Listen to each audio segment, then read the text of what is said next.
নমস্কার বন্ধুরা, আপনাদেরকে অনেক অনেক স্বাগত বিউটি রান্নাঘরে। আমি আজকে একটি শুটকি মাছের রেসিপি করব, সেটি হচ্ছে শুটকি মাছের বাটা। এর আগে একটি বাটা রেসিপি আপনারা ভীষণ পছন্দ করেছিলেন, সেটি হচ্ছে লাউ পাতা বাটা।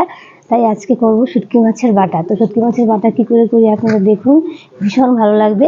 তার আগে একটা কথা বলে রাখি, আমি বেশ কয়েকদিন ভিডিও দিতে পারিনি, প্রায় 5-6 দিন। সেটা হচ্ছে আমার এই যে উনুনটা বৃষ্টিতে একদম ভিজে গিয়েছিল, তাই রান্না করার মতন পরিস্থিতি ছিল না। উনুনটা এখন ঠিক করলাম, ঠিক করে এখন থেকে চেষ্টা করব রেগুলার ভিডিও দেওয়ার। তো আপনারা প্লিজ আমার পাশে থাকবেন, দেখবেন আমার ভিডিওটি।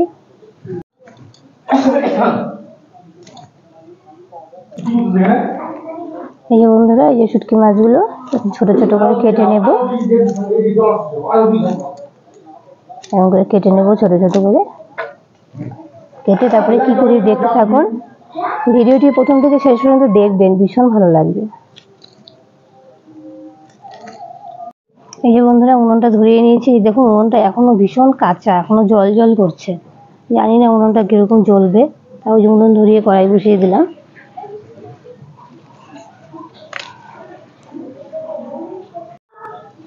এই যে বন্ধুরা, কড়াইতে দিয়ে দেবো জল। জল দিয়ে আমি আগে শুটকি মাছগুলোকে সেদ্ধ করে নেব বেশ ভালো করে। দিয়ে দিলাম শুটকি মাছ।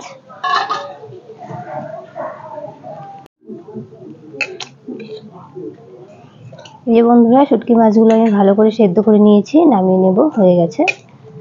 আকাশটা এত খারাপ করেছে, মনে হচ্ছে এক্ষুনি বৃষ্টি আসবে।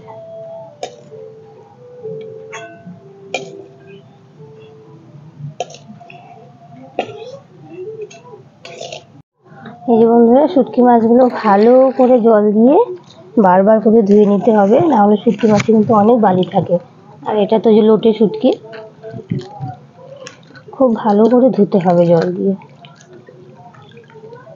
এই যে বন্ধুরা, শুটকিগুলো ভালো করে ধুয়ে নিয়েছি। এখন এই যে ভিতরে যে কাঁটাটা আছে, এই কাঁটাটা বের করে নেব, তাহলে বাটার পরে খেতে ভালো লাগবে। প্রত্যেকটা মাছের কাঁটা আমি ভেতর থেকে এমন করে বের করে নেব। কাঁটাগুলো একদমই নরম, বের করাটাও সহজ, সেদ্ধ করলে নরম হয়ে যায়, তো বের করতে কোনো ঝামেলাই হয় না। এই যে স্মুথলি এরকম বের হয়ে আসে। এই বন্ধুরা, কড়াই গরম হয়ে গেছে, কড়াইতে দিয়ে দেবো সর্ষের তেল। বাটাটা সর্ষের তেলেই ভালো লাগে। তেল গরম হয়ে গেছে, তেলে দিয়ে দেবো যে কাঁটা ছাড়ানো শুটকি মাছগুলো।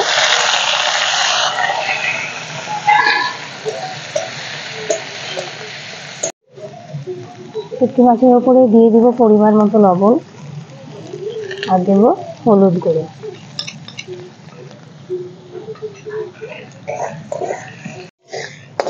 এই বন্ধুরা, শুটকি মাছগুলো আমি বেশ একটু হালকা হালকা করে ভেজে নিয়েছি, খুব বেশি ভাজিনি। খুব বেশি ভাজলে কিন্তু শক্ত হয়ে যাবে, আর শক্ত হলে বাটতে অসুবিধা হবে। এখন এর মধ্যে দিয়ে দেবো ওই যে গোটা গোটা রসুন, পেঁয়াজ আর কাঁচা লঙ্কা, সব একসাথে দিয়ে এগুলো ভালো করে ভেজে নেব।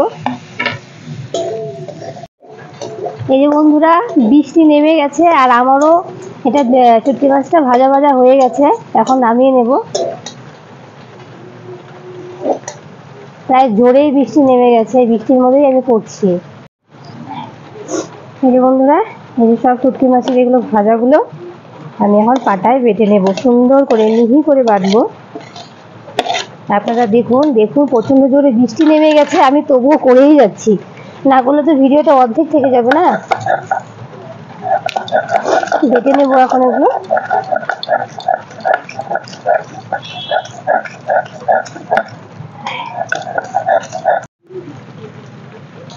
এই যে বন্ধুরা, আমার এই যে বাটা হলো কমপ্লিট। আর এই যে দেখুন কেমন বৃষ্টি পড়ছে, একদম মুষলধারে বৃষ্টি পড়ছে। এই বৃষ্টির মধ্যে বসেই আমি বাটলাম।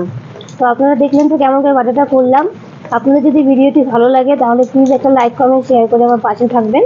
আর ইউটিউব আমার চ্যানেল নতুন হয়ে থাকলে প্লিজ একটা সাবস্ক্রাইব করে বেল আইকনটা প্রেস করে দেবেন, প্রেস করে আমার নিত্য নতুন ভিডিওগুলো দেখবেন। তো বন্ধুরা, আজকের এই ভিডিওটি কেমন লাগলো আমাকে কমেন্ট করে অবশ্যই জানাবেন। তাহলে আজকের মতো ভিডিওটি এই পর্যন্তই, দেখা হচ্ছে পরের দিন। ভালো থাকবেন, সুস্থ থাকবেন।